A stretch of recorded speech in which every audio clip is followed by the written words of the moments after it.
जो स्टार्ट करेंगे SN1 versus SN2। SN1 versus SN2, इसमें सबसे पहले हम लोग SN1 की बात करेंगे। SN1 क्या होता है? तो SN1 होता है यूनिमॉलिक्यूलर न्यूक्लियोफिलिक सब्स्टिट्यूशन रिएक्शन।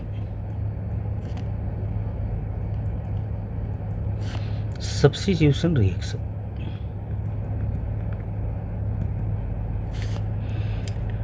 और कोशिश करेंगे कि बहुत तेज़ी से इसको दोनों चीज़ों को कंप्लीट कर दिया जाए।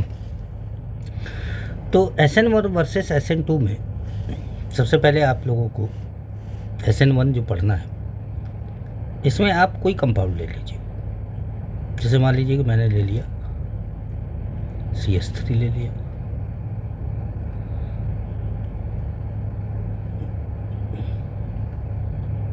इधर मैंने C2H5 ले लिया,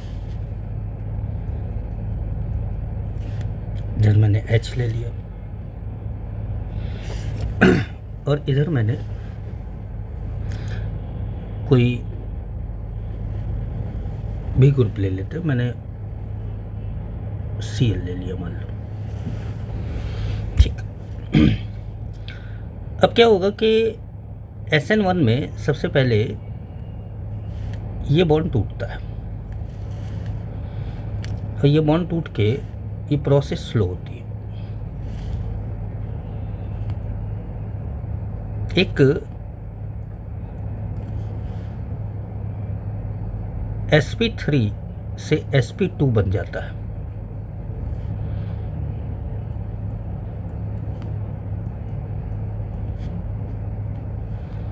ये sp2 हो गया। ये पहले क्या था? sp3 था। अब ये कार्बन sp2 है। ठीक। अभी जो sp2 मेंबर्ड कार्बोकेटायन है,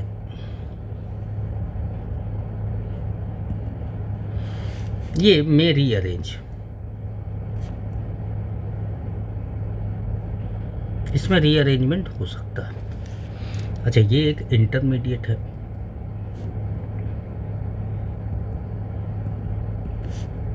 तो कह सकते हैं कि SN1 में जो पहली स्टेप होती है स्लो स्टेप होता है और इसके अंदर कार्बोकेटायन की फॉर्मेशन होती है जिसको कि रीअरेंज किया जा सकता है। ठीक है। अब जो दूसरा स्टेप होता है, इसके अंदर कोई न्यूक्लियोफाइल का अटैक होता है, किसी न्यूक्लियोफाइल का अटैक होता है। तो न्यूक्लियोफाइल का अटैक, जब हम कोई न्यूक्लियोफाइल ले लेते हैं तो न्यूक्लियोफाइल का अटैक दो साइड से हो सकता है, या तो ऐसे होगा और या तो ऐसे होगा। ठीक। अच्छा, ये वाली प्रोसेस फास्ट होती है और ये वाली slow, RDS, rate determining step है। अब यहाँ क्या होता है कि जब हम न्यूक्लियोफाइल का अटैक कराते हैं तो हमारे पास दो सिचुएशन होती है। हो सकता है कि न्यूक्लियोफाइल उसी साइड से अटैक कर जाए जिस साइड से Cl हटा था,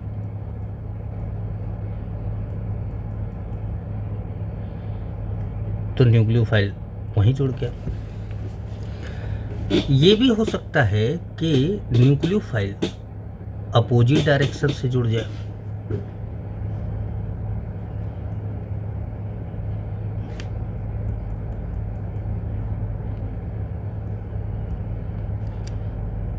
इधर से।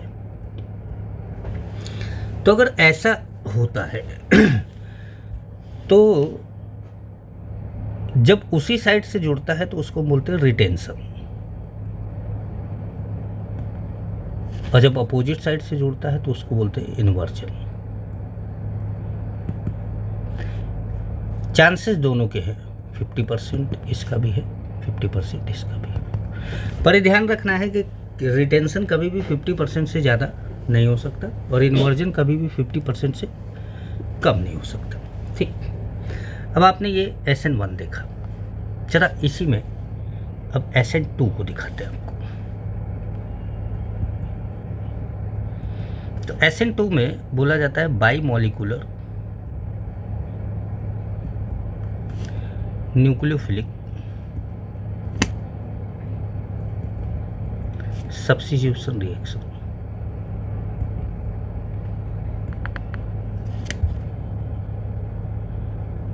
ठीक, bimolecular nucleophilic substitution reaction, इसके अंदर भी एक कंपाउंड ले लेते हैं। तो हमने एक कंपाउंड ले लिया, जैसे मान लीजिए हमने ले लिया यहाँ पे CH3,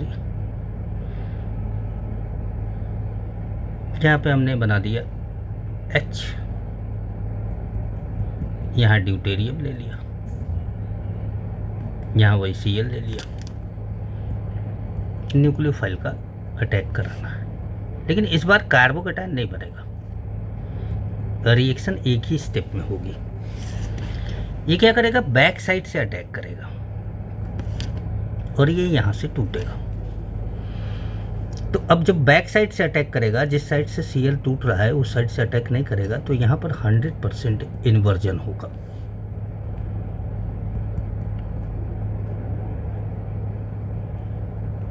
यहाँ पर 100% इन्वर्जन होगा। 100% इन्वर्जन मतलब जिधर से टूटा उसका जस्ट उल्टा बन गया, 100% इन्वर्जन। ठीक, अच्छा, इस रिएक्शन में क्या होता है कि जब ये जुड़ रहा होता है न्यूक्लियोफाइल, उसी समय Cl टूट रहा होता है।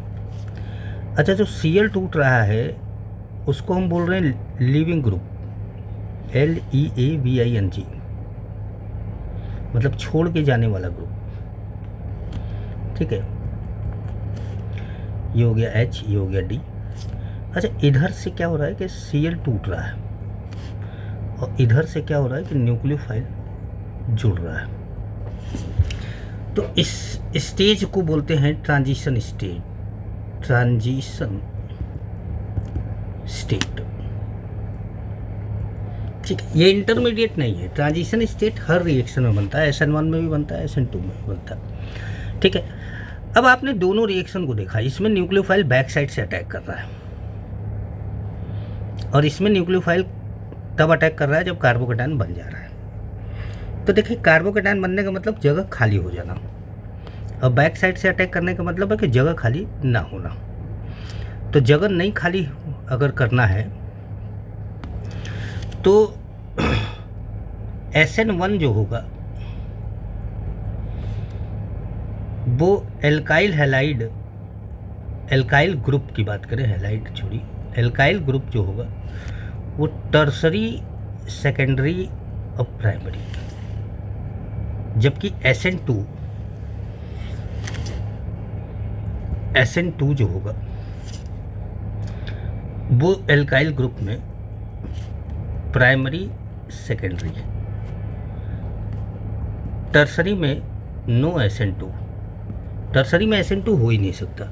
रीज़न है बैक साइड से अटैक करना है, और बैक साइड अगर ज़्यादा भरा हुआ, ज़्यादा भीड़ भाड़ वाला हुआ तो अटैक हो ही नहीं पाएगा।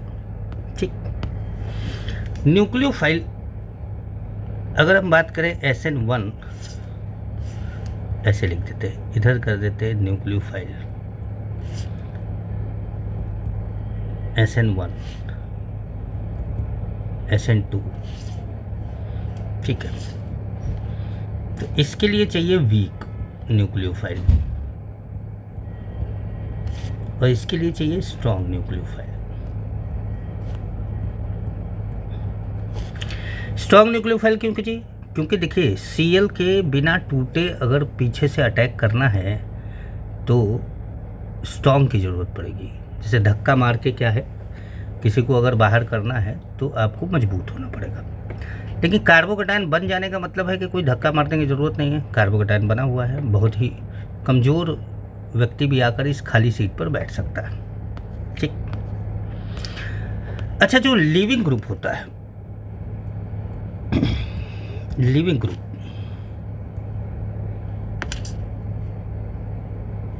वो कैसा चाहिए कि वो बेटर लिविंग ग्रुप होना चाहिए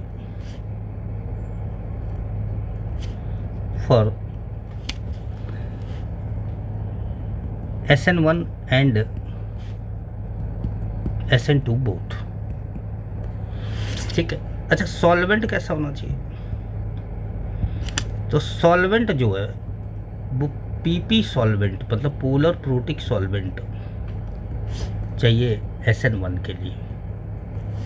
PP का मतलब जैसे पानी हो गया, कार्बोक्सिलिक एसिड हो गया, एल्कोहल हो गया, ये क्या है? PP solvent. PA सॉल्वेंट मतलब पोलर अप्रोटिक सॉल्वेंट, ऐसा सॉल्वेंट जिसका कि डायपोल मोमेंट तो है लेकिन H+ नहीं देता, तो ये काम आता है SN2 में।